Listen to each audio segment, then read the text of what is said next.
Ya bitaqwallah faqad fazal muttaqun. Muslimin dan muslimat, mudah-mudahan dirahmati Allah Subhanahu wa taala. Di dalam sebuah hadis an Jabir bin Abdullah radhiyallahu anhu qala syahidtu ma'a Rasulillah sallallahu alaihi wasallam as-salata yawm al-'id فبدأ بالصلاة قبل الخطبة بغير أذان ولا إقامة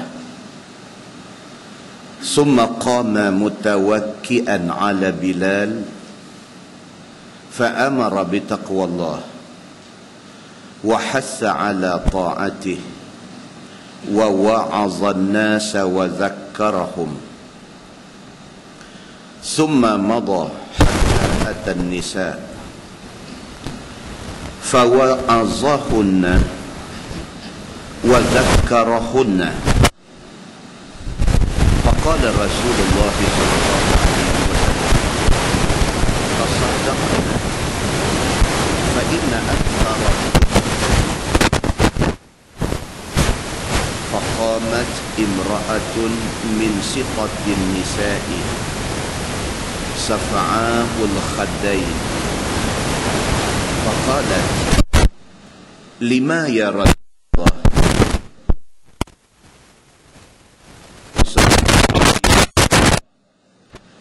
لأن كنا تكثرن الشكاه وتكفرن العشير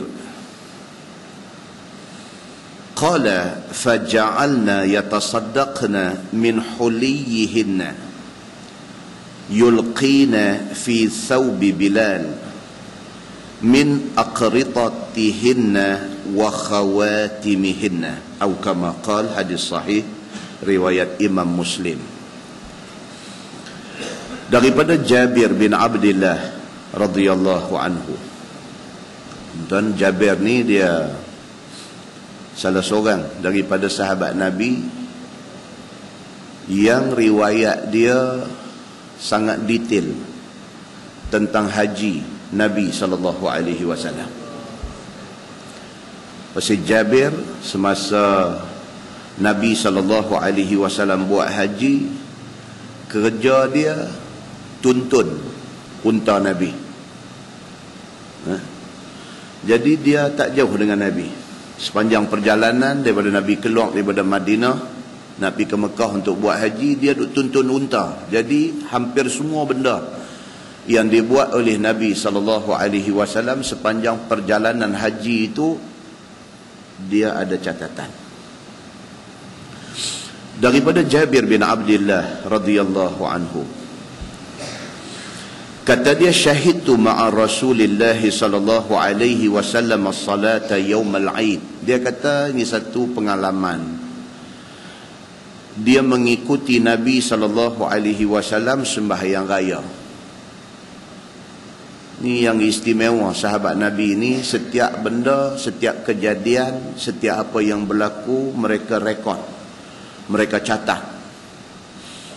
Selain daripada dia banyak mencatat tentang haji Nabi SAW, dia juga dalam hadis yang kita baca malam ni, dia mencatatkan sembahyang raya dia dengan Nabi SAW. Kata Jabir, fabada'a bis-salati qabla al-khutbah. Sembahyang raya Nabi SAW sembahyang dulu baru khutbah. Kan? Terus sembahyang jemaat, khutbah dulu baru sembahyang. Sembahyang raya sembahyang dulu baru khutbah. Oleh kerana buat setahun dua kali, kadang-kadang kawan dia lupa. Dia main-main, dia kata mujung baru duk khutbah. Dia kata, kan? Setahun dua kali sembahyang. Dia dah terlambat. Dia main-main, dia kata mujung. Pasal lagu lambat dah, tapi baru khutbah. Tengok habis-habis khutbah, orang berkat salam balik. Baru teringat. Sembahyang raya, orang sembahyang dulu. Maka Jabir bin Abdullah, dia cerita. Dia kata, aku sembahyang raya bersama dengan Nabi SAW. Fabada'a bis-salati qabla al-khutbah. Nabi sembahyang dulu 2 rakaat, lepas tu baru khutbah. Bighairi azan wala iqamah. Dan sembahyang raya ini ialah sembahyang yang tidak ada azan, tidak ada iqamah. Kan? Jadi Bilal yang pergi buat latah, dia tak biasa diberi tugas untuk mengendalikan sembahyang raya. Dia Bilal kan, bila dah nak sembahyang dia pegang-pegang mikrofon, Allahu Akbar, Allahu Akbar, cantik kan. Jangan. Pasal apa? Pasal sembahyang raya tidak ada azan, tidak ada iqamah. Summa qama mutawakkian 'ala al-Bilal. Bila dah habis sembahyang, Nabi bangkit untuk nak khutbah. Nabi bangkit dalam keadaan mutawakkian, bersandar. 'Ala Bilal. Nabi bangkit berdiri nak bagi khutbah itu keadaannya bersandar ke Bilal. Satu riwayat dia kata bersandar ke tangan Bilal. Mana Bilal ada tepi, Nabi masa khutbah tu. Begitu. Fa amara bi taqwallah. Ini standard. Dalam apa khutbah sekalipun, sama ada khutbah jemaat ataupun khutbah raya ataupun khutbah nikah, wali sebelum dia hand over anak dia kepada nak jadi menantu dia, satu short briefing ataupun dipanggil khutbah nikah. Sebagai wali, sebagai bapa, bagi satu short briefing. Dalam short briefing dia tu, nombor satu kena sebut ittaqullah, bertakwa kepada Allah. Macam mana orang nak khutbah bangkit berdiri lepas bagi salam, alhamdulillah, alhamdulillahil qail ya ayyuhallazina amanu taqullaha haqqa tuqatih, apa semua dia kena sebut ittaqullah. Perkataan itu sangat important, sangat penting dalam apa keadaan sekalipun. Nabi SAW memulakan khutbah dia bitaqwallah, menyeru orang supaya takwa kepada Allah. Wa hassa ala ta'atih, dan Nabi menggalakkan orang hadu ada ni supaya taat Allah. Wa hassa maksudnya encourage. Nabi encourage, suruh orang hadu ada ni, mai kita pakat-pakat tambah lagi ketaatan kita kepada Allah. Wa wa'azan nasa wa zakkarahum, dan Nabi bagi nasihat kepada orang hak mai, wa zakkarahum, dan Nabi peringat. Beza di antara nasihat dengan peringat. Nasihat just satu advice. Peringatan, tazkirah, wa zakkarahum, peringatan ni dia keras sikit, dia warning sikit. Nasihat just habang saja, tapi peringatan dia tekan sikit. Summa madha hatta atan nisa. Habis bahagian itu, Nabi pindah ke bahagian untuk wanita. Jadi sama macam kita hari ini, kalau kita nak prepare satu teks khutbah, teks khutbah yang kita nak prepare tu mestilah relevan dengan audiens yang ada. Orang yang nak prepare teks khutbah, orang yang nak bagi public speaking, orang yang nak bercakap di depan orang ini, dia kena, Nabi kata khatibin nas ala qadri uqulihim. Kita bercakap ke manusia berdasarkan kadar pemikiran orang yang ada depan kita. Oleh kerana sembahyang raya, dalam khutbah raya itu Nabi masukkan untuk bahagian orang perempuan. Kerana apa? Kerana dalam sembahyang raya orang perempuan ada. Maka bahagian habuan orang perempuan tu ada dalam khutbah Nabi SAW. So kita pun sama, bila kita nak prepare apa-apa, kena bayangkan crowd yang mai, audiens yang ada ni daripada latar belakang yang macam mana, apa input yang sesuai untuk grup ni, apa input yang sesuai untuk grup ni. Jangan sampai nampak kita ni bodoh sangat pada mata orang, jangan nampak kita ni tinggi sangat sampai orang dengar tak boleh nak touch ceiling. Tak mah. Kita bagi agak semua orang dapat bahagian masing-masing. Bijaknya Nabi SAW ini, dia sampai macam tu. Maka itu sebab Nabi SAW dalam tiap-tiap ucapan dia, dalam tiap-tiap khutbah dia, di dalam tiap-tiap benda yang dia bercakap kepada orang ni, menjadi bahan bercakap orang sepanjang minggu. Bila orang cakap, orang dengar apa yang Nabi cakap, seminggu orang duk bahas balik apa yang Nabi cakap itu. Pasal apa? Tidak ada benda yang Nabi cakap yang puput angin begitu sahaja, melainkan semua benda yang Nabi cakap itu penting belaka.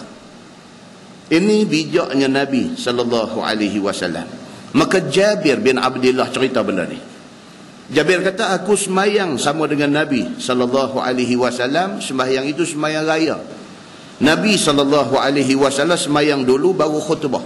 Dalam khutbah Nabi SAW itu, Nabi suruh manusia supaya bertakwa kepada Allah. Nabi ajak orang supaya pakat-pakat melipat gandakan ketaatan kepada Allah. Nabi bagi nasihat, Nabi bagi peringatan. Habis Nabi bagi dekat orang perempuan. Kata dia, fawaza'ahunna wa zakkarahunna. Maka Nabi bagi nasihat untuk perempuan saja. Dan Nabi bagi nasihat ini khusus, peringatan ini khusus kepada perempuan saja. Faqala Rasulullah sallallahu alaihi wasallam. Nabi bersabda untuk orang perempuan. Nabi kata, tasaddaqna. Nabi kata, aku anjurkan hampa semua supaya rajin bersedekah. Nabi kata. Nabi suruh orang perempuan ni rajinkan bersedekah. Fa inna aktsarakunna hatabu jahannam. Nabi kata, kerana kebanyakan kamu, Nabi kata, wahai orang perempuan, hatabu jahannam, akan jadi kayu api dalam neraka jahannam. Nabi kata begitu. Nabi kata kebanyakan orang perempuan esok dia akan jadi hatab. Tentang kita duk baca surah Al-Lahab kan, tabbat yada abi lahabin watab ma aghna anhu maluhu wa ma kasab sayasla naran zata lahab wa imra'atuhu hammalatal hatab. Ni perkataan ni, hammalatal hatab. Bini Abu Jahal ni esok dia hammalah, dia kerja pikul hatab, kayu api. Untuk apa bini dia duk pikul kayu api ni? Nak pi bakar laki dia. Tu dia. Kerana bersekongkolnya depa ni lawan Nabi sallallahu alaihi wasallam. Laki dengan bini sama naik nak memusnahkan Nabi. Maka hari akhirat esok dua-dua dalam neraka. Laki kena bakar, bini tolong bawa kayu api, pi semarakkan lagi api yang membakar laki dia dan dia sendiri. Dalam hadis yang kita baca ni, lagi sekali Nabi kata, fa inna aktsarakunna hatabu jahannam. Kerana kebanyakan wanita esok dia akan jadi kayu api untuk neraka jahannam. Faqamat imra'atun min sitatin nisa. Bangkit satu orang perempuan yang agak terkenal dalam masyarakat itu. Bila dengar Nabi cakap macam tu, dia rasa tak sedap hati. Dia berasa tak syok. Dia berasa apa pasal orang perempuan pergi kena macam ni. Bangkit dia ni, imra'atun min sitatin nisa safa'ul khaddaini. Bangkit dalam keadaan muka ni pucat. Antara takut, antara terkejut dengan apa yang Nabi kata. Bangkit dalam keadaan khaddain, dalam keadaan pucat muka ni. Faqala, dia kata kepada Nabi sallallahu alaihi wasallam, lima ya Rasulullah. Dia bangkit tanya, tak boleh tahan dah. Bangkit dia kata, pasal apa ya Rasulullah? Pasal apa yang orang perempuan pergi nak jadi lagu ni? Pasal apa kami esok nak jadi kayu api yang membakar, yang menyemarakkan api neraka jahannam? Pasal apa? Qala Rasulullah sallallahu alaihi wasallam. Nabi kata, li'anna kunna tuksirna syakah wa takfurna al-ashir. Nabi kata orang perempuan nikah dia itu saja. Apa dia? Yang pertama, tuksirna syakah. Orang perempuan ni dia mengeluh banyak. Susah sikit mengeluh, risau sikit mengeluh. Orang perempuan sifat dia keluh kesah. Suruh anak baca buku, anak tak baca buku, dia jadi raplah sampai tak masak makan hari itu. Dia keluh kesah. Benda kecil, orang lelaki-lelaki kita tak apalah, nanti kita tak, dia tak boleh, dia raplah. Orang perempuan ni Nabi kata, li'anna kunna tuksirna syakah. Dia keluh kesah, dia teruk sangat. Benda small matter bagi dia macam mana nak kiamat dunia. Orang perempuan dia jadi macam tu. Nabi kata, watakfurnal ashir. Lagi satu masalah orang perempuan ni apa? Dia engkar kebaikan suami. Dia apa baik suami dia ni, dia tak sebut. Hak tak elok tu dia duk highlight. Kebaikan suami ni bukan sikit yang dok ada. Kebaikan suami daripada mula menikah dulu sampai hari ni dah 30 tahun, dah 40 tahun menikah, bukan sikit kebaikan suami dia. Dia tak sebut. Dia duk sebut hak satu dua ni, hak sikit-sikit ni. Dia sebut ni kadang-kadang sampai depan anak-anak dia sebut, ayam muka laki jatuh depan anak. Dia tak hati nak jaga ayam muka suami dia. Ini masalah orang perempuan, Nabi kata. Maka wahai orang perempuan, Nabi kata janganlah hampa banyak mengeluh dan jangan kamu jadi orang yang banyak mengingkari kebaikan suami. Qala, kata Jabir yang riwayat hadis ni, faja'alna yatasaddaqna min huliyihinna yulqina fi sawbi Bilal min aqratatihinna wa khawatimihinna. Bila Nabi kata macam tu, perempuan dengar apa yang Nabi kata ni, apa yang ada, kalung yang duk ada, rantai duk ada, mereka buka bagi. Khawatim, cincin hak duk ada, cincin meh cabut bagi. Pasal apa? Pasal Nabi kata hampa banyak buat kesalahan yang disebutkan tadi, untuk nak menebus kesalahan itu banyakkan bersedekah. Bila mereka dengar Nabi SAW bagi tahu, mereka sendiri tahu memang betul. Hak duk mengeluh, hak duk beletiang anak-anak ni orang perempuan. Laki-laki dia tak beletiang, habis sangat dia lepas penampak sebiji aja, tak cakap banyak. Itu macam yang gentleman dengar mak duk pek, anak duk lawan cakap apa-apa, dia buat tak tahu apa, mesti pang bagi sekali ya, dia masuk tidur. Orang perempuan ni dia pupek tu yang tu kalau patut padan tak apa, dia berlebih-lebih. Bila berlebih-lebih ni dia spoil. Apa benda pun jangan lebih-lebih. Lepas tu lagi satu apa dia suka duk condemn laki dia. Laki dia ni yang ni tak bagus. Bila Nabi sebut benda ni, orang perempuan sendiri dengar, depa very positif. Depa tak marah dekat Nabi. Depa very positif. Depa dengar Nabi kata, depa fikir balik, betul juga apa yang Nabi kata. Memang betul kita macam tu. So cerita lah ni bukan nak lawan Nabi, tapi cerita nak tebus dosa kita. Maka kata Nabi kata Jabir radhiyallahu anhu, faja'alna yatasaddaqna min huliyihinna. Depa pun mula barang-barang kemas hak ada pakai duk cabut bagi. Yulqina fi saubi Bilal. Bilal sudah hampak satu helai kain serban dia, dan derma depa bubuh atas kain serban Bilal itu.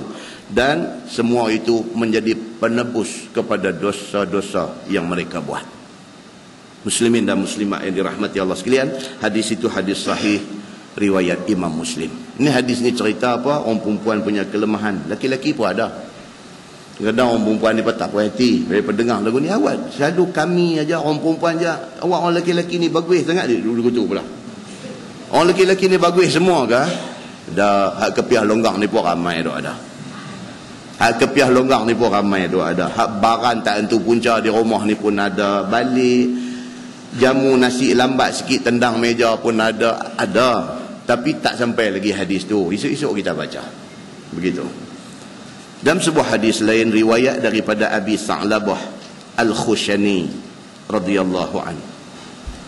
Kata dia, qala Rasulullah sallallahu alaihi wasallam, inna ahabbakum ilayya wa aqrabakum minni fil akhirah mahasinukum akhlaqan, wa inna abghadakum ilayya wa ab'adakum minni fil akhirah masawikum akhlaqan.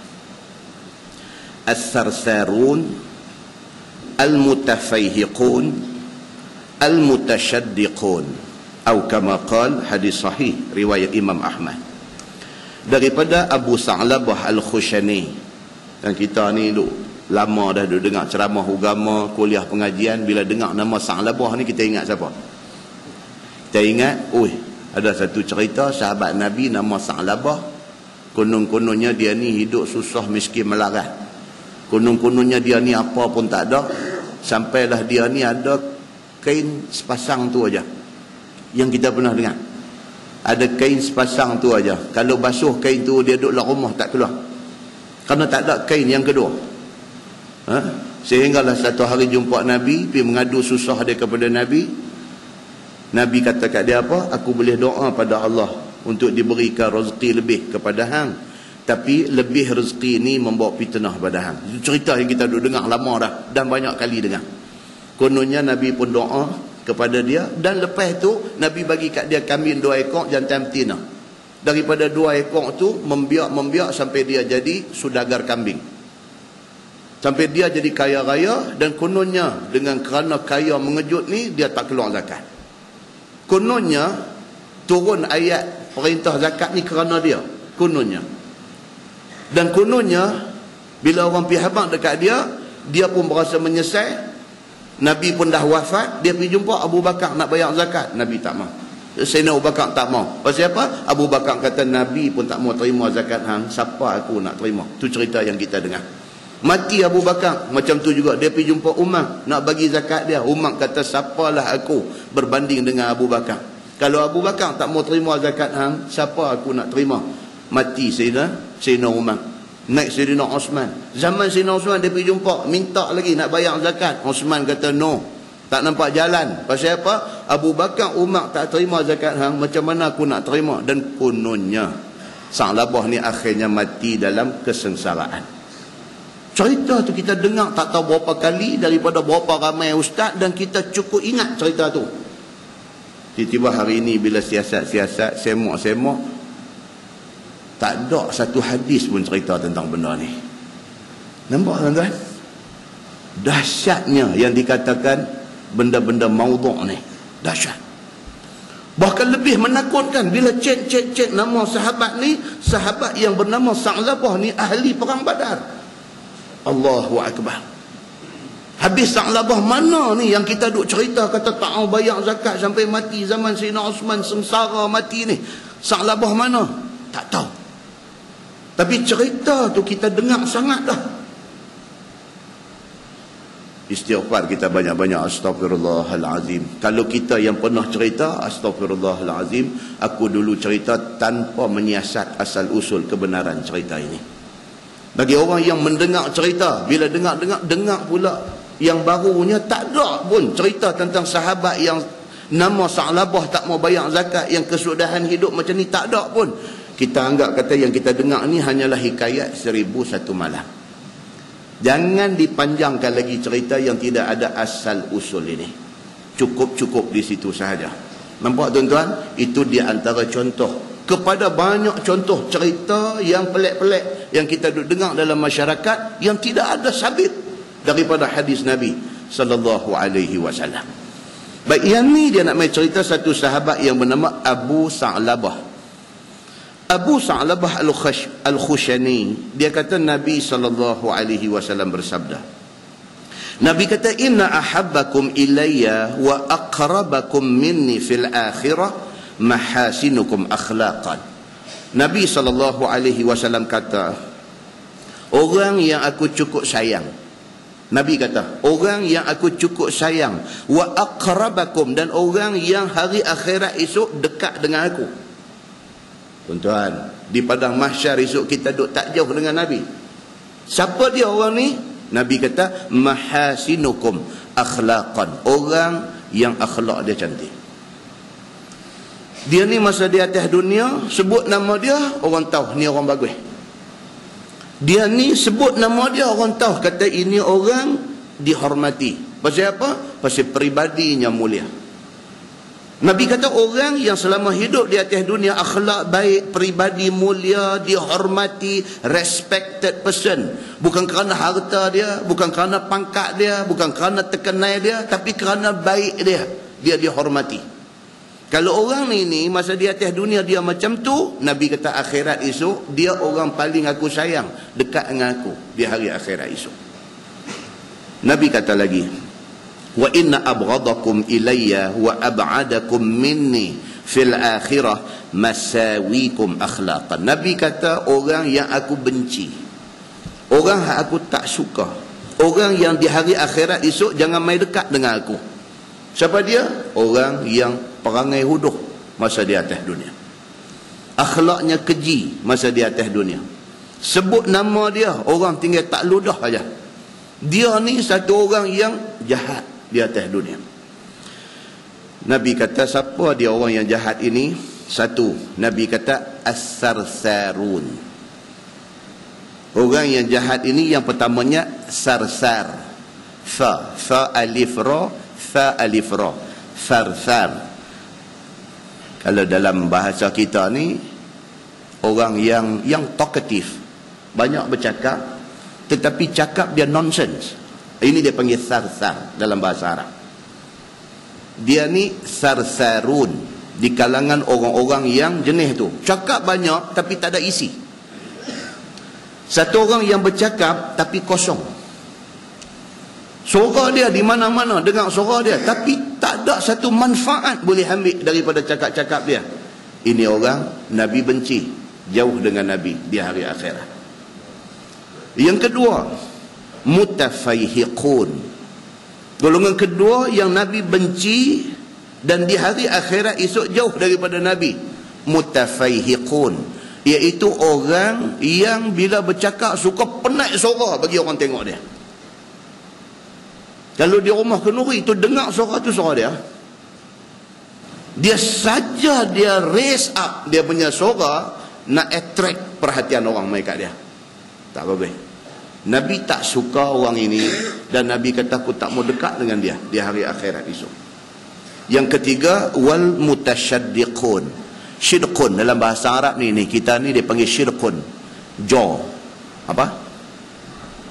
Rahang. Syirkun. Mutasyaddiqun maksudnya orang yang apabila bercakap ni mulut luat. Lebih kurang tiga perkataan tu lebih kurang nak abang kata kaki gelembong. Itu dalam bahasa mudah faham kita ni, kaki gelembong. Cakap kosong, cakap suara derah dan bercakap dengan mulut, ini kaki gelembong. Ataupun dalam bahasa Tanjung dia kata kaki bom. Kaki bom ni kira cakap meletup bumbam tapi tak ada apa, tak ada orang mati seorang pun, meletup saja. Nabi kata ini orang akhlak tak baik, aku tak suka dia dan tak mau dekat dengan aku di hari akhirat esok. Muslimin dan muslimat yang dirahmati Allah sekalian, dalam sebuah hadis riwayat daripada Aisyah radhiyallahu anha, kata dia, inna Rasulullah sallallahu alaihi wasallam qala ma min yawmin akthara min an yu'tiqa Allah fihi 'abdan minan nar min yawmi Arafah wa innahu la yadnu thumma yubahi bihimul malaikah fayaqulu Allah ma arada haula, atau kama qala, hadis sahih riwayat Imam Muslim. Tadi kita dah cerita dah, Nabi bagi khutbah raya. Dalam khutbah Nabi bagi nasihat, Nabi bagi tazkirah dan peringatan. Nabi fokus khusus untuk orang perempuan. Nabi pesan orang perempuan hampa jaga baik-baik, banyakkan bersedekah. Pasal apa? Pasal hampa ni ada banyak masalah, tak kena gaya hampa jadi kayu api dalam neraka. Masalah hampa apa dia? Masalah hampa yang pertama sekali, hampa ni dengan suami ni tak elok, tak tahu nak bersyukur, tak tahu nak terima kasih kepada suami. Bahkan hampa ni suka sangat mengeluh atas benda-benda yang kecil. Cerita macam tu, mai pula dia cerita jangan jadi orang yang disebut oleh Nabi sebagai 3 golongan tadi. Apa dia golongan yang 3 yang Nabi kata aku tak suka dia dan dia di hari akhirat esok jangan duk mai dekat dengan aku? Orang yang kaki gelembong. Mai pula hadis ni dia nak beritahu dekat kita macam mana cara kita nak tebus dosa-dosa kita. Kalaulah kita ni isteri yang macam Nabi sebut tadi, kita berdosa dengan Tuhan, nak tebus macam mana? Kalau kita ni laki-laki yang jenis bom, yang jenis gelembong ni, kita nak tebus macam mana? Hadis daripada Aisyah radhiyallahu anha, dia kata inna Rasulullah sallallahu alaihi wasallam qala, Nabi sallallahu alaihi wasallam bersabda, Nabi kata ma min yaumin aksara min an yu'tiqa Allah fihi 'abdan minan nar. Ada satu hari yang Allah Subhanahu wa taala membebaskan begitu ramai hamba dia daripada neraka. Dan dunia pun ambil pakai juga format Tuhan ni. Tuhan dia ada sempena, dia ada hari-hari dia, yang hari istimewa itu dijadikan hari Allah mengisytiharkan berapa ramai hamba dia lepas daripada neraka. Satu manusia yang dah tertulis dia ni nak masuk neraka, atas beberapa sebab yang dia buat, Allah iris nama dia daripada ahli neraka, bebaskan dia daripada neraka, dia pergi ke syurga. Di antara hari yang Allah nak bagi pardon dalam bahasa kita hari ini. Di negeri orang putih pun ada kuasa eksekutif yang ada pada presiden negara-negara yang tertentu, dia boleh bagi pardon, bagi pengampunan kepada orang yang bersalah di dalam negeri dia. Di Malaysia pun ada pardon ni, yang di Pertuan Agong sempena dengan keputeraan dia 2006 ke apa, dia boleh bagi pardon kepada senarai yang dipersembahkan kepada dia. Allah Subhanahu wa taala lebih lagi. Allah Subhanahu wa taala maliki yaumiddin. Dia pemilik, dia raja hari akhirat. Maka atas kapasiti Allah Subhanahu wa taala sebagai maliki yaumiddin, raja yang memiliki hari akhirat, Allah boleh memberi pengampunan kepada mana-mana hamba yang dia mahu. Hadis yang kita baca ni hadis sahih riwayat Imam Muslim ni, Nabi kata apa? Ma min yaumin aksara min an yu'tiqallahu fihi 'abdan minan nar. Tidak ada satu hari yang pada hari itu Allah membebaskan begitu ramai hamba dia daripada neraka. Min yaumi Arafah, daripada hari Arafah. Dalam 360 hari lebih setahun ni, hari Arafah itu dijadikan sebagai satu hari yang Allah membebaskan begitu ramai hamba dia daripada masuk neraka. Bila tuan-tuan hari Arafah ni bila? Esok hari Arafah ni. Bila hari Allah nak bagi pengampunan pada orang berdosa ni? Bila? Esok hari dia. Nabi SAW bagi tahu, dia kata itulah hari Allah pilih untuk bagi pengampunan kepada begitu ramai hamba dia. Bila? Yaum Arafah, hari Arafah. Wa innahu layadnu. Nabi kata pada hari Arafah Allah turun mendekati orang-orang yang wukuf di Arafah ni. Esok tuan-tuan kita buka Astro, rancangan apa nama? Haji mereka ni. Tuan-tuan tengok sendiri macam mana orang Arab janggut jenuh ni, yang faham benda ni. Mereka duduk di padang Arafah ni teriak tuan-tuan, menangis, teriak sampai basah, hatta tuballa lihyatuh, sehingga basah lecun janggut ni. Teriak pasal apa? Pasal dia faham hadis ni. Dia nak supaya nama dia masuk salah seorang daripada yang dapat pengampunan tu. Menangis mereka ni. Lebih-lebih lagi bila? Menjelang maghrib. Nabi SAW duduk di padang Arafah ni menjelang maghrib. Wukuf start bila? Wukuf Zuhur. Masuk Zuhur itu start waktu wukuf. Nabi berada di Arafah sampailah kepada maghrib. Nak masuk ke maghrib tu, Nabi angkat tangan minta doa kepada Allah ni. Sahabat kata apa? Nampak putih ketiak Nabi SAW. Bersungguh-sungguh Nabi minta doa kepada Allah Subhanahu wa taala. Sehinggalah masuk maghrib. Bila masuk maghrib, Nabi tak semayang maghrib di Arafah. Nabi bergerak ke Muzdalifah. Bila sampai di Muzdalifah, Nabi jamakkan maghrib dengan Isyak di Muzdalifah. Kita ada di sini, kita mengambil keberkatan hari Arafah ni. Arafah itu hari berkat, disepakati oleh ulama. Kita mengambil keberkatan hari Arafah ni dengan buat apa esok? Puasa. Sekali lagi kita baca hadis dia. Sekali kita baca hadis yang tuntutan puasa hari Arafah ini.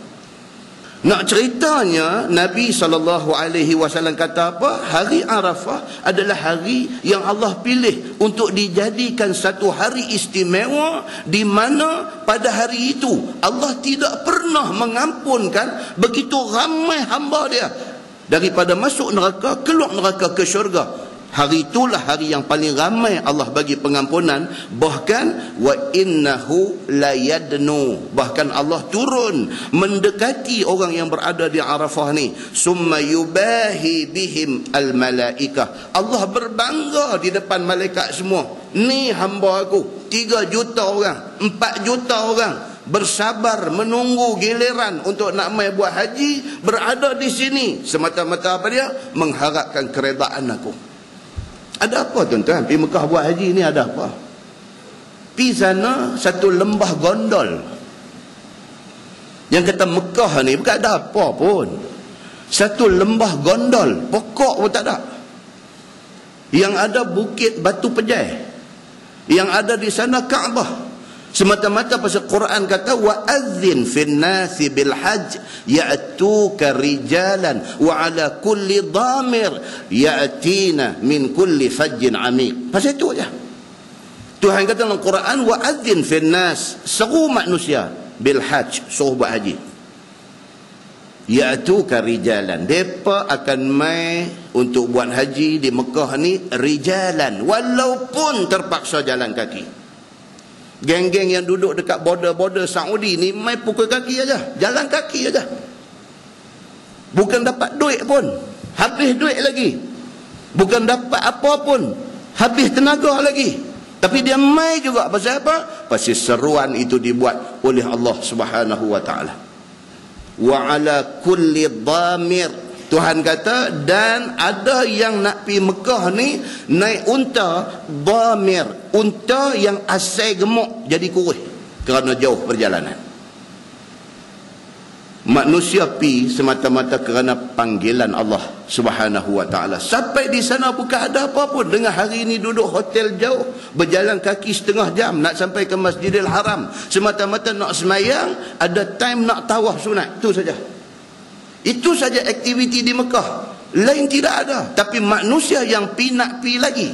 Manusia yang pi nak ulang lagi. Manusia yang dah buat haji nak buat haji lagi. Manusia yang dah buat haji nak buat umrah lagi. Manusia yang dah buat umrah 5 kali nak buat 5 kali lagi. Pasal apa? Pasal nak mencari keredaan Allah Subhanahu wa taala. Itu saja.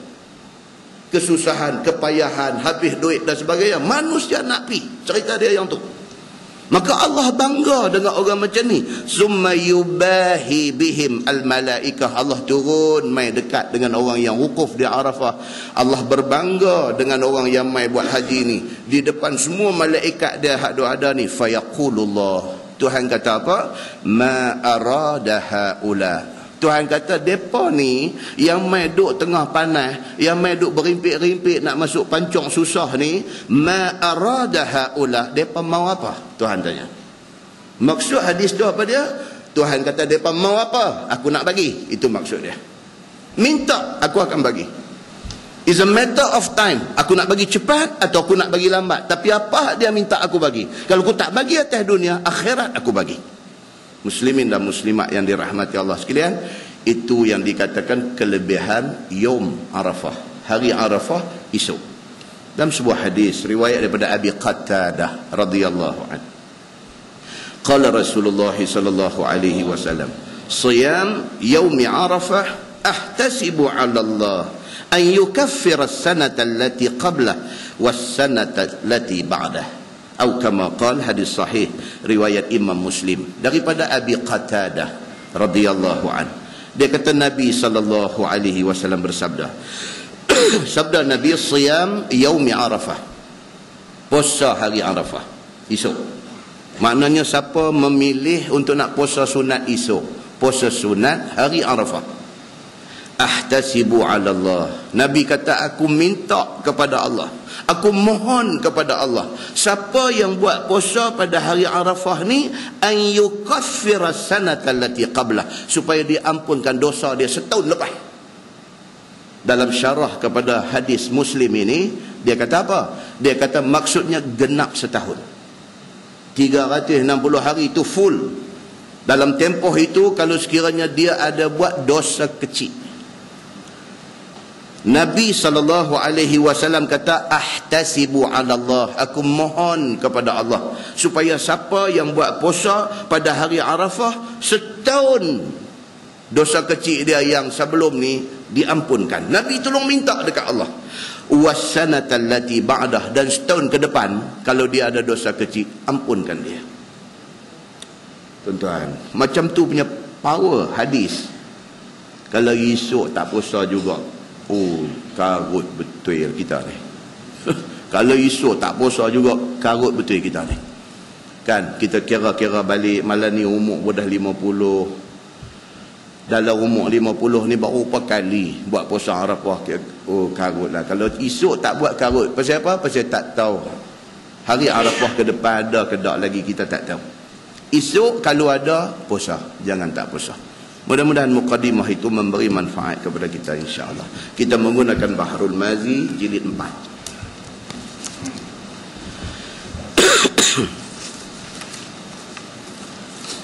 Saya tak mau baca tentang sembahyang khauf, sembahyang takut tu, sebab dia very technical. Itu dalam rancangan Al-Kuliah TV ada satu ustaz dah terang dah pasal sembahyang khauf ni. Saya ikuti pada awal sampai habis pun saya tak faham. Jadi dia very technical, dan dia saat lagi ada option tu, ada option ni dan sebagainya. Saat lagi Nabi sembahyang dengan satu grup, saat lagi grup satu lagi nupi duk berperang, saat lagi bila Nabi naik rakaat kedua, grup hak semayang tadi pula pi take over perang, grup hak perang tadi mai masuk rakaat yang kedua. Lai-lai hak cerita Arafah pun lupa habis. Kita skip. Tentu tuan-tuan pergi cari buku baca sendiri. Jadi ada orang pun tanya pula, dia kata, ustaz, awak jadi susah sampai macam tu semayang khauf ni. Dia kata, awak tak buat semayang, pergi geng ni perang pergi habis dulu. Dia kata, lepas tu habis semayang, geng ni pula pergi semayang, kan kesenang daripada dia ni satu rakaat pergi tembak, dia ni patah balik. Saya pun pening juga. Tapi itu di antara yang diajak oleh Islam. Jadi kalau kita nak ambil, itu option, bukan satu yang wajib. Kita boleh ambil.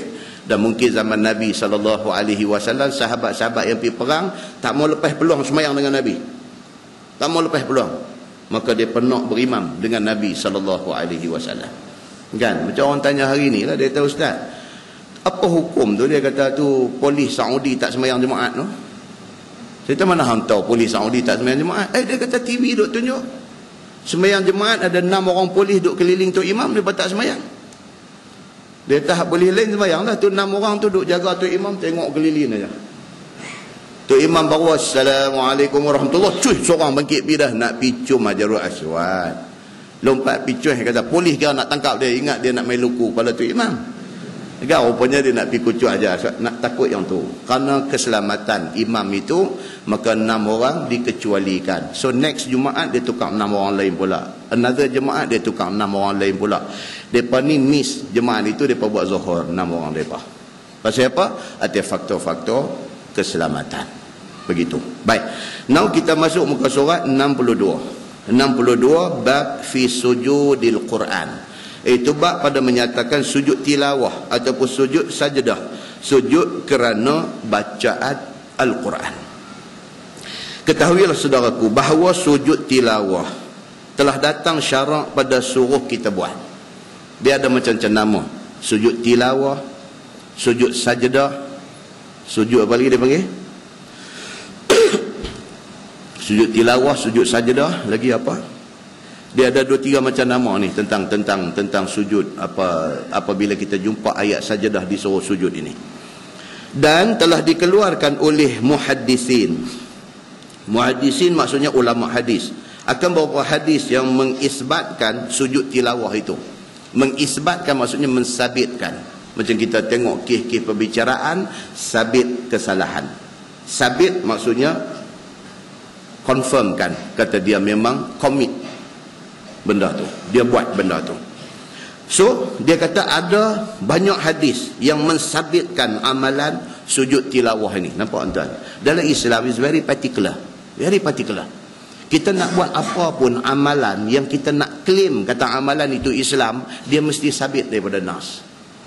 Kalau tidak, kita problem besar. Kalau hadis Nabi kata fahuwa raddun, ditolak amalan kalau tidak ada sabitan dalam agama.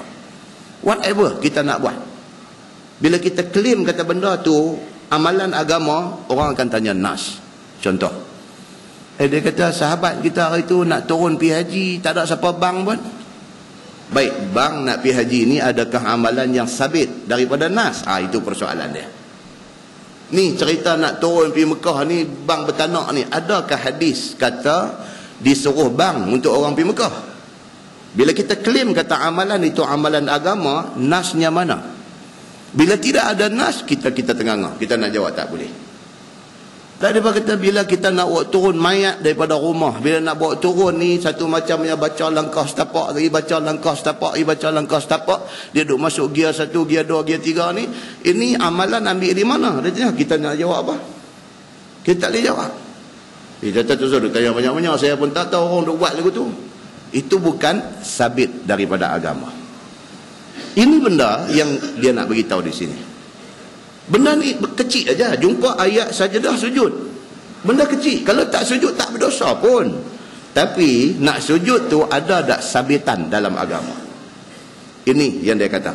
Jadi dia kata di kalangan ulama hadis ada beberapa hadis yang mengisbatkan, yang mensabitkan sujud tilawah itu. Dalam hadis bagi kita, Nabi SAW bila sampai pada ayat-ayat tertentu yang dipanggil ayat sajdah, Nabi tengah baca, Nabi berhenti, Nabi sujud. Bahkan Umar Al-Khattab radhiyallahu an, Sayyidina Umar Al-Khattab radhiyallahu an, dalam sebuah hadis riwayat daripada Rabi'ah bin Abdullah Al-Hudair At-Taimi, dia kata qala Abu Bakrin wa kana Rabi'ah min khiyarin nas amma hadara Rabi'ah min Umar bin Al-Khattab radhiyallahu an. Sayyidina Abu Bakar kata apa? Dia kata ni Rabi'ah bin Abdullah ni, dia orang yang paling baik untuk nak menceritakan perihal Umar Al-Khattab. Kalau nak tahu cerita pasal Umar, ini orang yang boleh tanya. Dia cukup tahu cerita pasal Umar Al-Khattab. Qara'a yawmal jum'ah 'ala al-mimbar bi suratin Nahli. Sayyidina Umar satu hari baca khutbah Jumaat. Dalam khutbah dia tu, dia quote, dia petik ayat daripada surah An-Nahli. Dalam surah An-Nahli ada ayat sajdah. Umar bila quote ayat, kena pula ayat tu ayat sajdah. Sekali kita nanti baca ayat dia apa. Hatta idza jaa as-sajdah nazala fasajada. Umar ni dia duk baca khutbah, dia quote, dia petik ayat daripada surah An-Nahli, ayat itu ayat sajdah. Bila dia baca ayat tu, dia turun daripada mimbar, dia turun pergi ke bawah tu, dia sujud sajdah. Lepas dia sujud, dia naik balik, dia continue balik khutbah dia. Umar sampai macam tu sekali, tengah khutbah ni jumpa ayat saja, dia sendiri baca, dia turun pergi ke bawah, dia sujud, dia naik balik atas mimbar.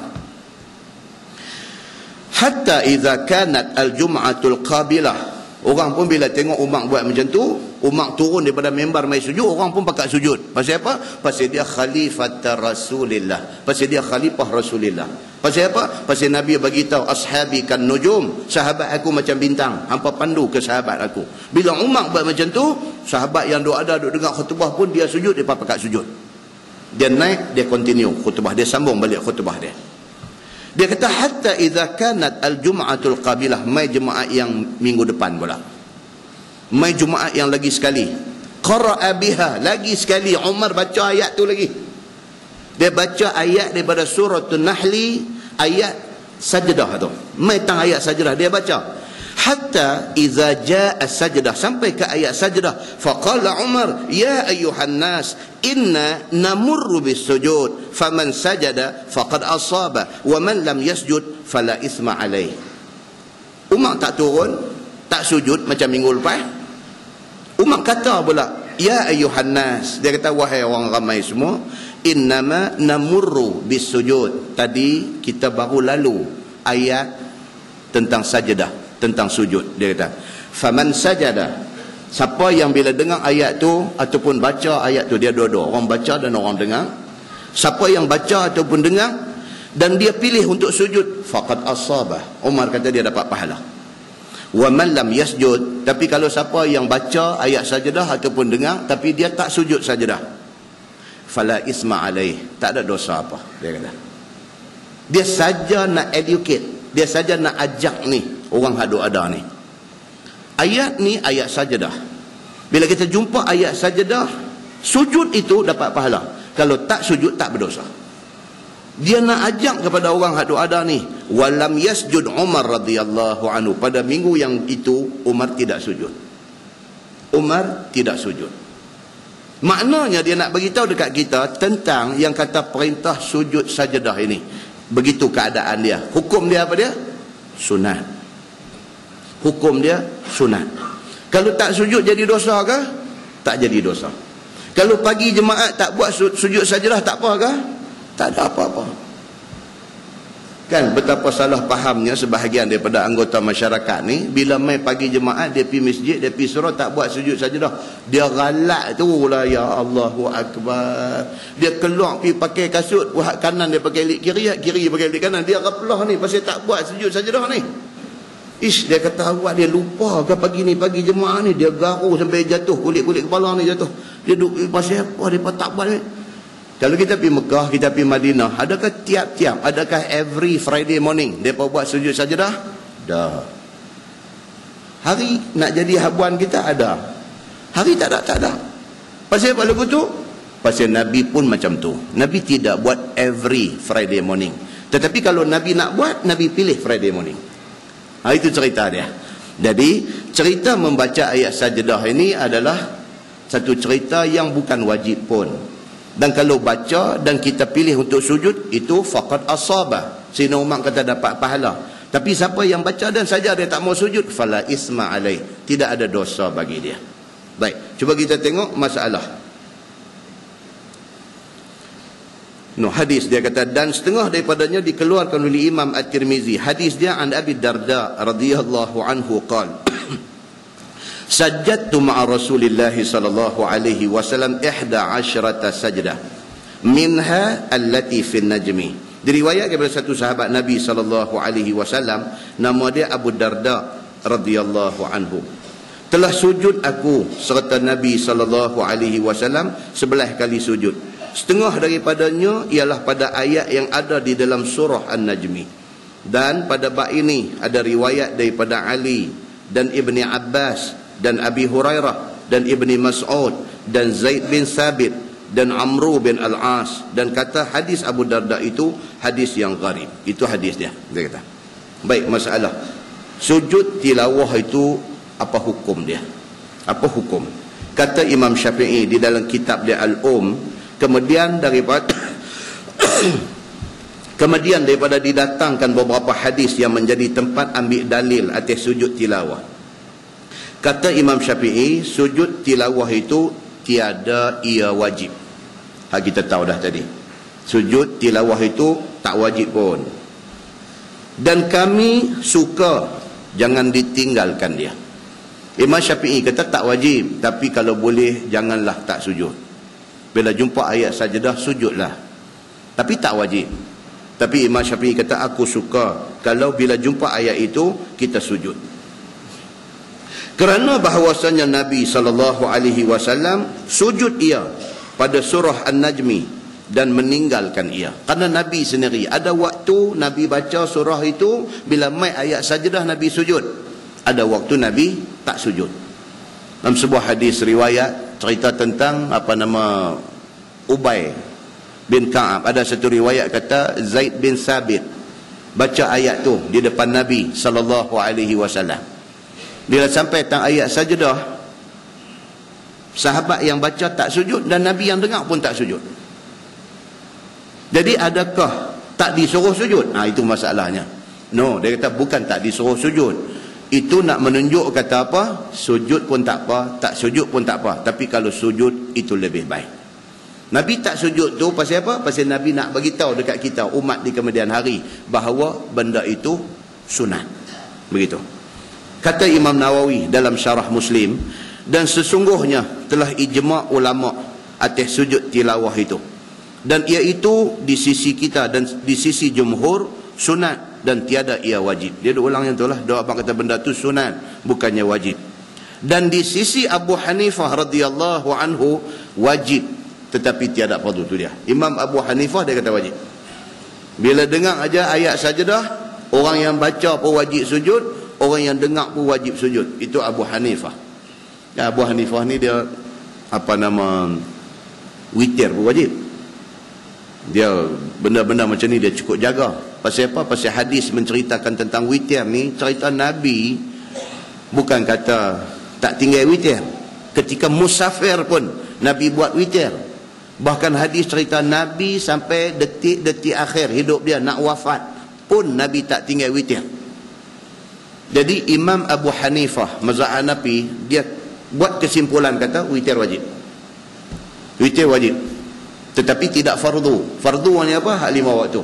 Subuh, zuhur, asar, maghrib, isya. Fardu. Difardukan oleh Allah. Witir ini tidak difardukan, tapi wajib. Dia kata. Dia nak abang kata jangan tinggal. Qabliyah zuhur. Imam Abu Hanifah dia kata berapa? 4. Dia 4. Dia tak ada 2. Dia 4. Qabliyah zuhur mesti 4. Kita tak ada uzur, tak buat uzur. Kan? Imam Syafi'i kata 2 ataupun 4, kita tak buat uzur. Nampak? Imam Hanafi dalam bab ni dia cukup jaga. Begitu. Baik, tajuk baru, bab fi khurujin nisa ilal masajid. Itu bab yang datang pada menyatakan orang perempuan keluar pergi ke masjid, boleh ke tak boleh. Ketahuilah saudaraku, bahawasanya perempuan keluar pergi ke masjid itu diizinkan oleh syarak apabila cukup syaratnya. Maksudnya apa? Boleh, tetapi ada garis panduan dia. Macam semalam kita baca hadis di Padang Temusu, hadis pasal raya. Semalam kita baca pasal mood raya tu dah duk main dah, jadi baca hadis pun tentang raya. Cerita apa? Cerita Sayyidina Abu Bakar As-Siddiq. Dia mai rumah anak dia, rumah Aisyah. Rumah Aisyah maksudnya rumah Nabi di Madinah. Tu yang makam Nabi lah ni tu. Dia mai, kebetulan masa Sayyidina Abu Bakar mai, dia masuk tengok ada 2 jariah, 2 hamba perempuan duk menyanyi menghiburkan Aisyah radhiyallahu anha. Abu Bakar mai, masuk tengok, terkejut dia. Apa kata Sayyidina Abu Bakar? Dia kata takkan di rumah Rasulullah sallallahu alaihi wasallam pun ada mizmar syaitan. Dia kata. Abu Bakar dia suka kata macam tu. Dia kata takkan di rumah Nabi pun ada mizmar ni, maksudnya recorder tu, seruling. Dia kata takkan di rumah Nabi pun ada hiburan, ada seruling syaitan. Dia kata ni pasti duk menyanyi dalam rumah Nabi. Dia tak sangka. Kan? Dia ingat rumah Nabi ni tak ada lah benda-benda seronok ni. Main tengok, apa ni sampai panggil orang main duk menyanyi di rumah ni. Abu Bakar terkejut. Kata Aisyah anak Sayyidina Abu Bakar, dia kata apa? Dia kata wa kana yaumul aid. Hari itu, hari kejadian ni, kejadian Abu Bakar mai, kebetulan ada budak 2 orang, budak jariah duk menyanyi ni, adalah hari raya. Aisyah kata. Dan Nabi duduk dalam rumah, bukan Nabi tak ada. Nabi duduk ada. Bila dengar Abu Bakar bunyi macam tu, Nabi pun keluar mai. Nabi kata, ya Abu Bakar, wahai Abu Bakar, likulli qaumin aidan. Nabi kata, Abu Bakar, jangan ada buat marah dulu tu. Nabi kata, kaum apa pun, mereka ada hari raya mereka. Dan hari ini adalah hari raya kita. Hadis itu hadis sahih, riwayat Imam Muslim. Dia nak beritahu dekat kita, tidak salah pun hari raya berseronok, tetapi ada garis panduan. Ni nak abang ni, orang perempuan boleh main masjid, bukan tak boleh, tapi ada garis panduan. Islam tidak menolak satu benda secara total. Islam dia, kalau dia kata tak boleh, dia bagi option. Hak bolehnya macam mana? Option tu diikat dengan garis panduan. Sampai soal kata raya ni start daripada malam raya menyanyi cerik-cerik satu, habis rangkaian TV mana buka pun keluar main macam. Bukan itu yang dibenarkan. Yang dibenarkan ni dalam lengkungan yang dikawal. Dalam lengkungan yang dikawal. Yang tu kena satu tajuk lain pula, bukan malam ni. Yang kata garis panduan tu dia lebih ketat daripada garis panduan RTM. Kan, dia lebih ketat daripada tu lagi. Jadi garis panduan itu kalau kita comply, kalau kita penuhi segala requirement dia, boleh. Baik, tajuk dia kata fi khurujin nisa ilal masajid. Cerita orang perempuan nak pergi masjid ni boleh tak boleh? Dia kata boleh, tapi boleh bersyarat. Seperti yang akan datang kenyataannya. Dan di sini dia kata kita keluarkan hadis At-Tirmizi yang menunjukkan harus perempuan pergi masjid. Yang tu dulu dia kata. An Mujahid qal. Mujahid ni dia bukan sahabat Nabi, dia tabi'in. An Mujahid qal kunna 'inda Ibn Umar faqala qala Rasulullah sallallahu alaihi wasallam i'zanu lin-nisa'i bil-lail i'zanu lin-nisa'i bil-lail ila al-masajid. Diriwayatkan daripada Mujahid. Dia ni satu tabi'in, dia wafat tahun 102 Hijrah. Lebih kurang 90 tahun lepas Nabi wafat, baru dia wafat. Dia tak dan jumpa Nabi, dia cuma dan jumpa sahabat Nabi, maka dipanggil dia ni tabi'in. Baik, kata dia kata apa? Adalah kami pada hari itu duduk bersama dengan Abdullah bin Umar bin Al-Khattab. Mujahid kata kami duduk dengan anak Sayyidina Umar, nama dia Abdullah bin Umar bin Al-Khattab. Maka kata bapaknya, iaitu Sayyidina Umar, telah bersabda Nabi SAW, beri izin olehmu kepada segala perempuan pada waktu malam pergi ke masjid. Sayyidina Umar kata di depan orang ramai, Sayyidina Umar kata jangan ada siapa larang bini daripada pergi masjid malam-malam. Sayyidina Umar kata macam tu. Kalau kita larang dan kita boleh jadi ustaz di rumah tak apa. Kalau kita larang bini kita tak pergi mengaji agama di mana-mana dan kita pun jahil tak tahu apa tentang agama, itu tak boleh. Jadi kalau orang perempuan nak pergi masjid, dia nak pergi mengaji, dia nak pergi reti, nak ambil faham segala hukum-hukum agama, fardu ain, fardu apa ni, kalau dia nak pergi jangan larang dia. Nabi kata lagu tu. Dan Sayyidina Umar cerita benda ni kepada orang yang ada di depan, termasuk anak dia Abdullah bin Umar bin Al-Khattab, supaya orang perempuan boleh berjemaah sembahyang dengan laki-laki di masjid. Nabi kata lagu tu. Macam kita lah, kalau kita ni, kalau masjid besar dah ada sebelah ni, kalau orang perempuan nak pergi sembahyang jemaat, boleh tak boleh? Boleh, dengan syarat juga. Dengan syarat apa? Setelah orang laki-laki pergi masih ada kosong, baru orang perempuan boleh pergi. Kalau laki-laki pergi pun kejap atas bawah semua penuh, perempuan nak pergi juga tak boleh lah. Pasal keutamaan jemaat itu untuk laki-laki. Begitu. Tak ada tengok 2 kali jemaat ni, nampak meriah ni masjid ni. Nampak meriah, nampak penuh. Heran main mana tu tahu. Yang geng apa, Jabatan Agama yang apa duk sembang ni duk takut. Dia duk takut tu tak ada orang jenuh masjid ni. Dia duk nampak bertampar dana, rupa rumah aja ada. Tengok tu dia sampai atas tangga sembahyang. Mana mai tak tahu. Adakah mereka ini malaikat? Ayat tu jangan dia buat mengarut. Tak ada orang koni semua. Baik, jadi kalau orang perempuan nak pergi sembahyang jemaat, boleh tak boleh? Boleh bersyarat. Macam mana orang perempuan boleh tak boleh malam-malam maghrib isya pergi sembahyang di masjid di surau? Boleh tak boleh? Boleh bersyarat. Dia nak beritahu macam tu.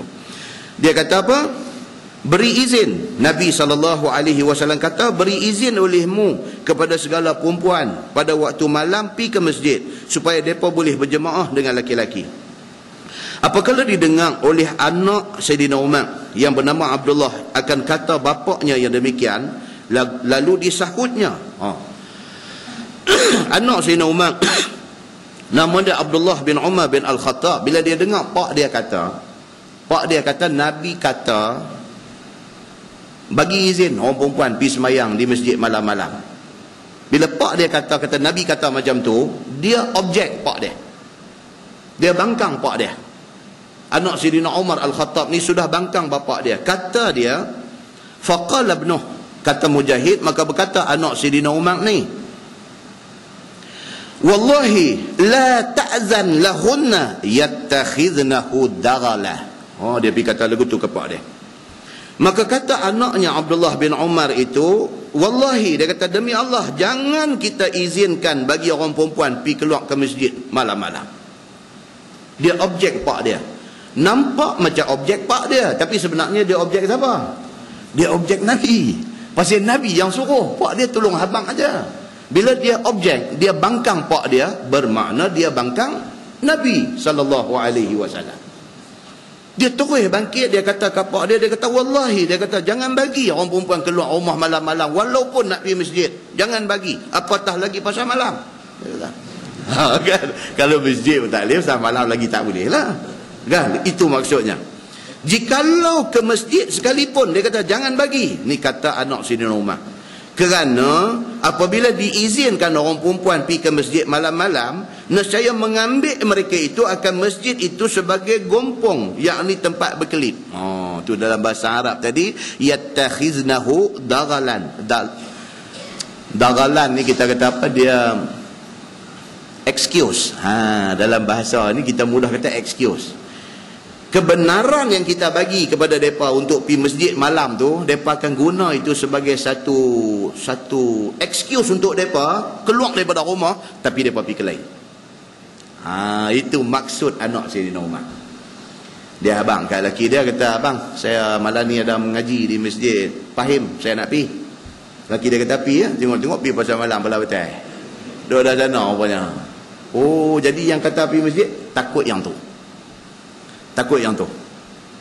Tak abang saya depa hari Sabtu ni ada family day. Apa pejabat buat family day. Laki dia kata abang tak boleh pi. Tak apalah abang bila pun tak mau pi. Dia kata tak saya macam mana? Kawan-kawan lain semua pi. Ha? Laki ni pun duk ingat kalau tak pi tak boleh tak? Bini dia kata tak pi boleh lah, tapi orang tengok saya satu macam lah. Saya apa pun tak pernah join. Mereka kata saya anti-social lah apa-apa semua. Laki ni pun ubah hari saya tu kodok nak bagi lah tu. Ubah hari lah family day sehari semalam je. Semalam dah lah aku abang dulu ni lah. Aku secara peribadi aku tak bagi. Tapi kalau aku tak bagi lagi muka hang nanti kerepot. Dia kata okeylah pi. Bila kata okeylah pi, dia bukan pi family day, dia pi berseronok tak lain. Yang ni yang anak Sayyidina Umar takut yang ni. Kemungkinan jadi ada ke tak ada? Ada.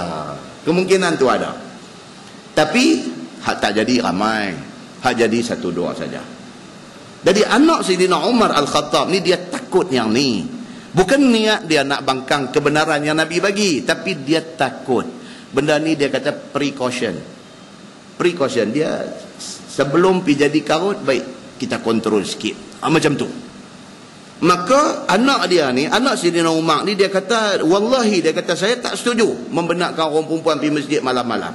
Tak setuju. Pasal apa? Mereka boleh gunakan benda tu sebagai satu peluang mereka untuk nak pergi buat benda tak elok. Dia kata.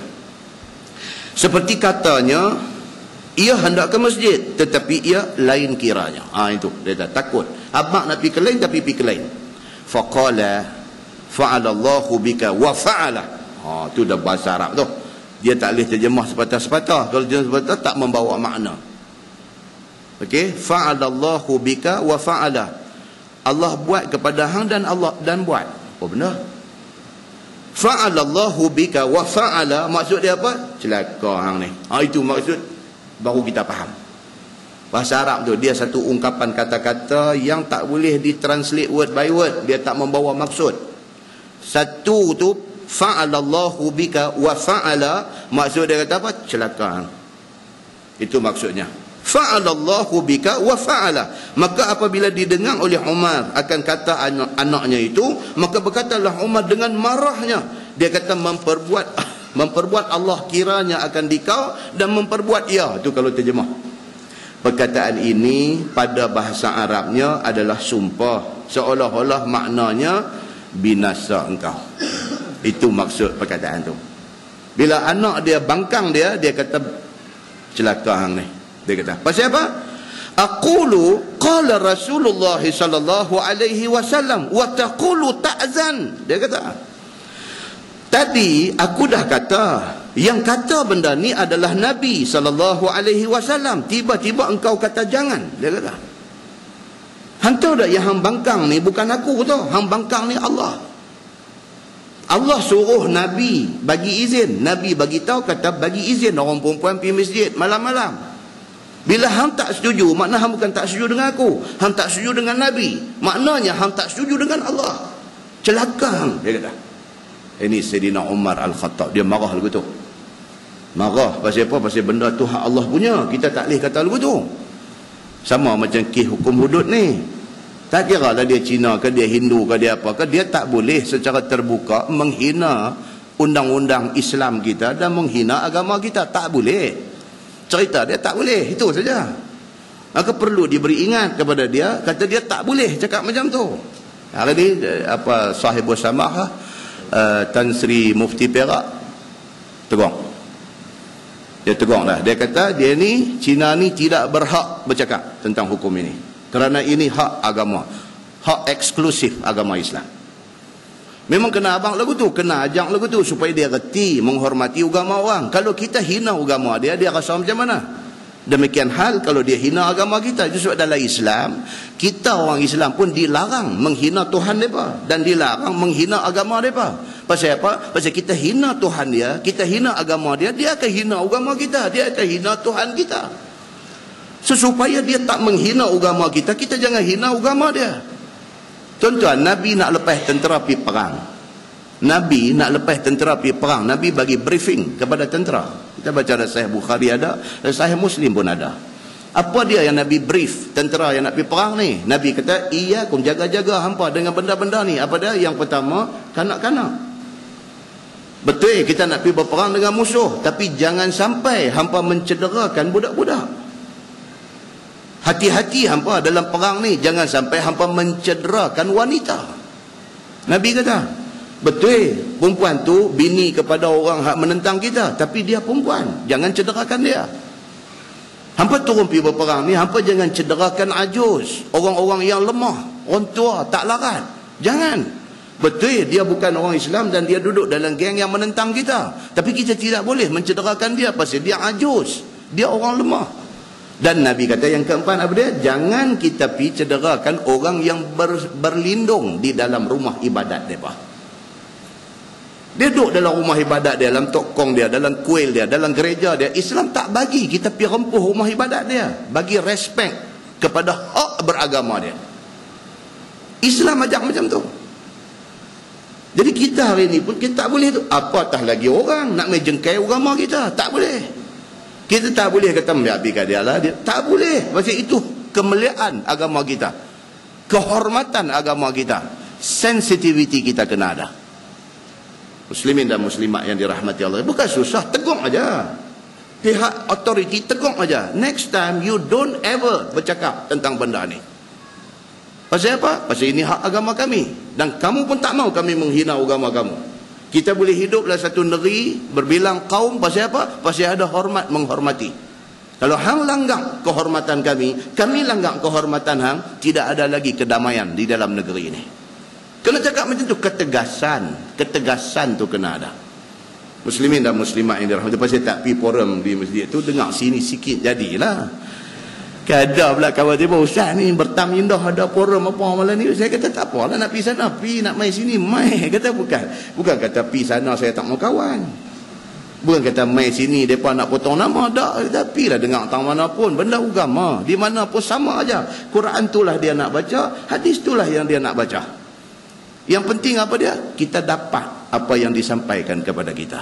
Nah, muslimin dan muslimat yang dirahmati Allah sekalian. Jadi bila anak Sayyidina Umar dia challenge pak dia kata, wallahi bapak saya tak setuju, dia kata, dengan apa yang bapak kata tadi, bagi orang perempuan pergi masjid malam-malam. Saya tak setuju, dia kata. Dia pun nak jadi macam Qadarisman juga. Qadarisman. Ini tidak adil, dia kata. Dia terlupa, kata dia tu baru pergi beli di market saja. Tadi orang jual dia sebagai hamba. Dia terlupa, tepuk meja. Ini tidak adil, dia kata. Piramdi kata ke dia, hang tahu dah hang siapa?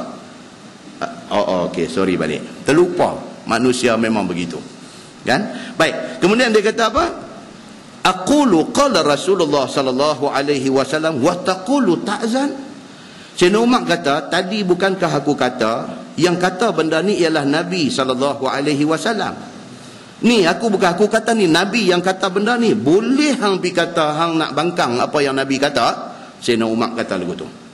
Dan kamu kata jangan kita izin perempuan keluar malam, maka seolah-olahnya kamu, dia kata ke anak dia, hendak memangkah suruh Rasulullah sallallahu alaihi wasallam. Oh, dia kata hang ni, hang bukan lawan aku tau. Kalau hang lawan aku pun hang dah cukup dahsyat nah. Hang boleh challenge aku bapa hang. Tapi hang lawan ni Nabi sallallahu alaihi wasallam, dia kata. Kata At-Tirmizi, dan pada bab ini ada riwayat daripada Abi Hurairah dan Zainab, isteri kepada Ibnu Mas'ud, dan Zaid bin Khalid, dan katanya hadis Imran itu adalah hadis yang hasan sahih. Dan hadis yang sama dikeluarkan oleh Imam Muslim di dalam sahihnya. Masalah dia kata, keluar perempuan ke masjid, apa hukumnya? Ini baru dia nak pergi kepada garis panduan. Orang perempuan ni kalau nak pergi masjid, apa peraturan dia? Kata Imam Nawawi rahimahullahu ta'ala dalam syarah Muslim, bermula zahir hadis itu, dia kata jangan tegah perempuan keluar ke masjid, dengan sebab ada beberapa syarat yang menyebut akan dia oleh ulama. Dia kata yang pentingnya jangan larang mereka kalau mereka nak pergi masjid nak mengaji, jangan larang. Cuma mereka dikehendaki mematuhi beberapa syarat. Yang syarat itu diambil daripada beberapa hadis Nabi, dan iaitu Satu, dia kata tiada ada perempuan itu keluar dengan memakai bau-bauan, wangi-wangian. Yang tu. Elakkan daripada pakai wangi-wangian. Lalu dia kata sundal malam, dia berkata. Bau tu sepanjang jalan celeret tu, bau wangi sepanjang tu.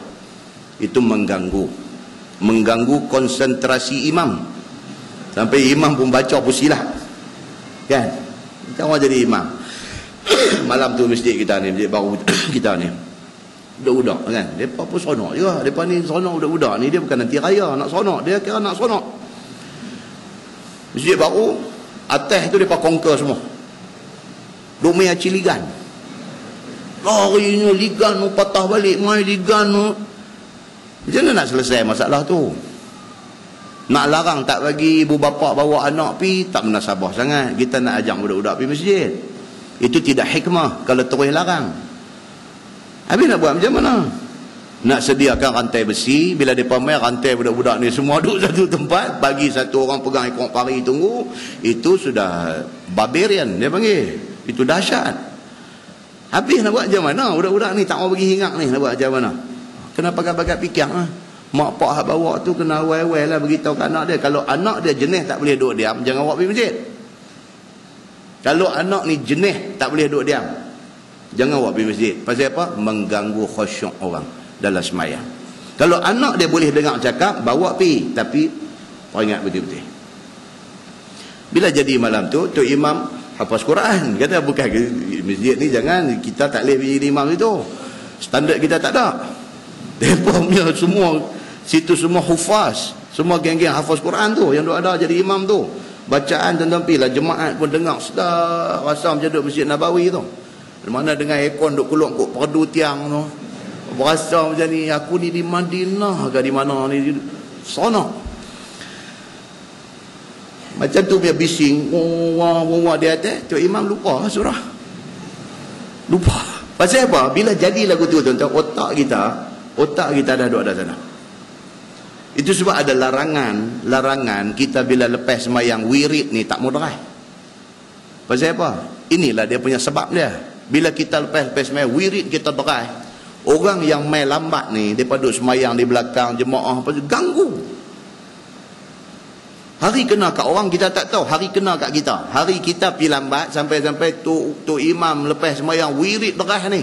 Kita duduk sembahyang di belakang dia celaruh habis. Pasal apa? Interference, gangguan tu. Maka atas sebab inilah dalam ajaran sunnah dia tak bagi terah wirid lepas sembahyang ni, dia tak bagi. Wirid masing-masing, wirid itu ada, tetapi tidak dalam form yang kita duk buat hari ini. Bukan pasal apa? Pasal tak mau ganggu orang sembahyang di belakang. Itu tujuan dia. Gangguan tu tak mau, dia lari kita punya concentration sembahyang, khusyuk kita habis. Muslimin dan muslimat yang dirahmati Allah sekalian. Itu benda dia. Baik. Jadi orang perempuan ni dilarang pakai bau-bauan, wangi-wangian. Pasal apa? Pasal takut tu imam lupa surah yang dia baca. Duk bau, dia kata ni bini siapa ni wangi. Dia pergi jadi celaru habis. Baik, dan tiada berhias dan bersegak-segak. Dia kata orang perempuan nak pergi masjid, cara nak pergi masjid lah. Cara macam mana nak pergi makan angin, macam nak pergi Singapura, nak main masjid aja. Cara nak pergi masjid lah. Jangan terlalu atraktif. Itu maksud dia. Bersegak-segak sampai attract perhatian orang. Kan sampai orang lelaki-lelaki nak basuh kaki sebelum masuk masjid, duk basuh kaki mata, kaki tak duk kat ayam. Ayam duk turun balik ni, kaki duk balik. Pasal apa? Duk tengok ni bini siapa pakai segak. Gangguan. Itu gangguan. Dia kata jangan duk buat lagu tu. Jangan berhias dan bersegak-segak sangat macam tu. Dan tiada perempuan itu memakai keroncong. Dia tulis di sini apa benda ni? Jangan orang perempuan yang nak pergi masjid tu memakai keroncong.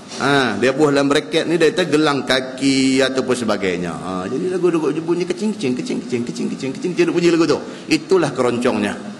Kan jadi ganggu, yang tu pun ganggu. Dan tiada pakai pakaian yang megah-megah, janganlah. Dan tiada bercampur gaul dengan laki-laki. Jaga perempuan duduk dalam kawasan dia, laki-laki duduk dalam kawasan dia, begitu. Dan jangan ada perempuan yang keluar itu muda sangat, seumpama daripada perempuan-perempuan yang jadi fitnah dengan sebabnya. Tak maulah, dia kata, sampai cerita dia tak mau nak attract perhatian orang lah. Yang itulah. Dan jangan ada di jalan-jalan dia nak pergi ke masjid tu barang yang takut membawa kepada kejahatan dan seumpamanya. Daripada rumah dia nak pergi masjid tu, nak kena lintah kawasan ni, kaki-kaki apa, Algojo, apa semua duk ada kat tepi jalan ni, duk lalu dia mangah tak merah sangat ke malam ni. Jenis ni tak mau dah. Ni duk tepi jalan tak ada kerja apa, lalu-lalu jalan tengok rapat, bawah tak tengok depan ke. Ni ada tak ada tuan geng-geng macam ni? Kawasan kita tak ada. Ada tempat-tempat dia ada. Jenis macam ni, dia kacau orang. Itu sebab dia main hadis cerita tentang haqqut tariq. Haqqut tariq ini maksudnya hak jalan. Kita kalau terpaksa nak duduk tepi jalan bersembang, jangan sampai mencetus gangguan yang macam tu kepada orang yang lalu lalang. Kerana itu hak jalan yang agama suruh bagi. Begitu. Dan bermula ini tegah, daripada keluarnya itu akan sebagai tegah makruh. Dia kata, apabila ada perempuan bersuami ataupun bertuan pengulu dan sebagainya, didapati segala syarat itu, maka halal lah bagi dia. Dia kalau ada pi dengan suami, pi dengan keluarga, pi dengan anak laki-laki dan sebagainya, benda-benda ni semua tak timbul. Pasal apa? Dia aman. Perjalanan pi balik dia tidak ada gangguan apa-apa di sana. Wallahu alam. Lepas ni dia masuk tajuk fi karahiyatil buzaq fi salah. Buzaq ni apa? Speed, ludah. Cerita tentang ditegah kita ludah dalam semayang. Dalam semayang. Kan kadang kita, itu sebab Nabi kata apa? Adalah hadis. Nabi kata, laula an asyuqqa ala ummati la amartuhum bisiwak inda kulli salah. Nabi kata, kalaulah tidak kerana benda ni boleh membawa berat, boleh membawa beban kepada umat aku akan wajibkan setiap kali nak semayang gosok gigi. Nabi kata, laula an asyuqqa ala ummati, kalaulah peraturan ini, perintah ini tak menjadi satu beban, aku akan wajibkan. Nabi kata, apa dia? Tiap-tiap kali nak semayang gosok gigi. Pasal apa? Pasal gangguan ketika semayang. Kita lepas makan apa kena pulut udang lah apa, pergi semayang. Tengah duduk semayang rakaat kedua, pulut tu dia keluar main. Pulut ni pun dia tu macam yang menyorok tang mana kalau mulut kita ni. Kita pasal kumuk-kumuk tu pasal lagu clear dah. Rakaat kedua dia lap keluar. Orang kata duduk ada atas lidah. Pulut udang pula. Kita duduk semayang rakaat kedua. Ada 2 rakaat lagi nak pergi. Ni cerita nak telan ke? Telan batal semayang. Cerita lagu nak adjust dia pergi duduk parking tang mana, ni kacau lah. Ni semua cerita kacau. Nak adjust pula, lagu buat adjustment pula. Mana Fatihah nak baca lagi? Mana ada buat adjustment nak sorok pulut? Kacau. Okey? Timbul masalah ni. Masalah apa? Boleh tak kita ludah sedangkan kita tengah semayang? Ni nak lepas buang ni pulut sebiji ni. Macam mana nak ludah tu? Tajuk yang akan datang. Adakah kita tarik poket atas satu macam yang lepas pup masuklah poket tu, atau macam mana? Dia ada hadis. Tuan-tuan, dia nak habang di sebalik apa yang kita baca ni. Dia nak habang apa tuan-tuan? Dia nak habang syumuliyatul Islam. Dia nak habang kesempurnaan Islam tu. Atas apa juga masalah ada penyelesaian dia. Dia nak habang yang tu. Cuma macam mana nak selesai, mesti ikut guidance daripada Nabi sallallahu alaihi wasallam. Baik, persoalannya boleh ke ludah ke depan? Bila dah rasa satu, ludah ke depan. Boleh tak boleh? Itu hadis akan beritahu. Ludah kanan, boleh ke tak boleh? Kalau boleh, pasal apa boleh? Kalau tak boleh, pasal apa tak boleh? Hadis beritahu. Baik, kalau kata kanan tak boleh, depan tak boleh, belah kiri boleh. Tetapi kita sembahyang jemaah, ada satu syekh duduk belah kiri kita. Adakah hadis kata boleh ludah balik kiri, maka kita boleh bagi balik kiri? Naik kawan belah kiri tu. Tu macam yang beralih, bagi naik atas pipi dia pula tepi balik ni. Adakah ada penyelesaian dia? Jadi bila kita tak jumpa penyelesaian ni, Hati jadi macam-macam tu, dia payah-payah telan lah Tuhan, bukan tak tahu benda ni, aku bukan makan dia. Satu macam yang telan. Habis sembahyang dia. Kan? Baik, kemudian dia bawa perbincangan kepada zaman Nabi. Zaman Nabi masjid lantai dia apa? Tanah. Zaman Nabi masjid lantai dia tanah. Dia tak macam kita lah ni, tak macam Masjid Nabawi hari ni. Lantai zaman tu tanah. Maka hadis yang akan kita baca esok, dia bersesuaian dengan masjid zaman Nabi. Bersesuaian dengan masjid zaman Nabi.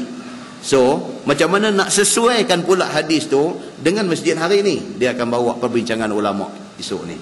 Supaya hadis itu tidak dilihat, tidak kelihatan outdated. Kan? Tak kelihatan outdated. Maka ulama memberi penyelesaian kepada suasana contemporary hari ini. Masjid yang bukan berlantaikan tanah ni, macam mana nak buat. Dan dia cerita dekat kita bagaimana Nabi punya jaga ni kebersihan masjid ni. Apabila ada satu orang speed, dia ludah pergi ke dinding, Nabi ambil kain pilah. Nabi tak panggil dia, Nabi tak tabuh dia, Nabi tak panggil orang pergi pukul dia. Nabi ambil kain, Nabi sendiri pilah. Bila Nabi buat macam tu, pengajaran pada orang yang buat tu, sampai mati dia takkan buat dah benda tu. Nabi tunjuk dalam bentuk, dia panggil lisanul hal, dalam bentuk perbuatan Nabi mengajak kawan yang buat silap ni tadi. Kan? Seperti mana kita baca hadis cerita tentang satu badui masuk masjid. Masuk masjid semayang, lepas semayang dia pergi penyuruh tu, dia pergi pancuk kencing. Umar Al-Khattab bila tengok lagu tu, dia buat apa? Dia cabut pedang. Zaman tu buat pedang, main masjid buat pedang zaman tu. Dia nak cabut pedang, dia nak pergi bubuh. Nabi kata jangan. Biar dia selesai kerja dia dulu. Pasal apa Nabi kata lagu tu? Kalau kita pilihan nak tabuh dia, dia tengah duk kencing, dia lari daripada nak basuh satu tempat, basuh satu masjid. Dia lari dengan duk kencing ni. Nabi kata jangan, bagi dia selesai kerja dia dulu. Lepas tu baru panggil abang lain kali jangan duk buat lagu ni. Itu cara dia. Benda-benda ni lah yang Dr. Fadilah Kamsah duk guna ni. Duk habang di dalam slot-slot motivasi dia. Dia duk ambil ni lah daripada Quran, daripada hadis, cerita apa semua, macam mana cara nak buat dia apa. Psikologi ni adalah psikologi yang ditunjuk oleh Nabi sallallahu alaihi wasallam.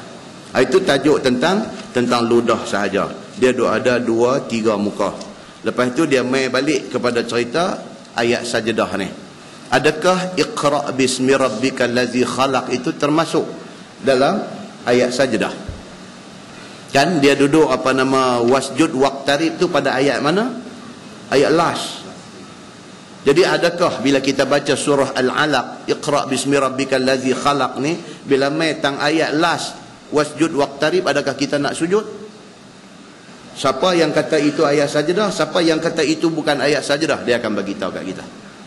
Dan dia akan bagi tahu dekat kita tentang Quran sebiji itu, pembahagian dia macam mana. Ni very good topic yang akan datang ni. It's very good topic untuk makluman tuan-tuan, insya-Allah. Kuliah hari Rabu minggu keempat di sini insya-Allah berterusan. Masjid dia minta hari Rabu minggu kedua. Masjid baru kita Rabu minggu kedua. Kita akan guna kitab yang berbeza.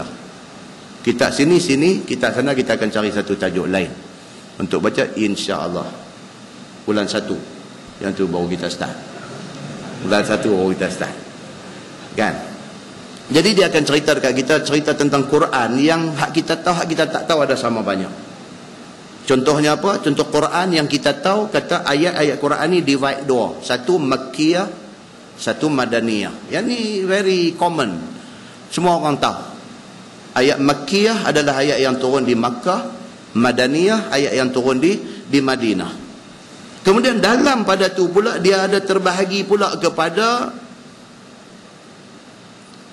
dia panggil surah-surah panjang dan surah-surah mufassal. Yang tu kita nanti cerita esok ni.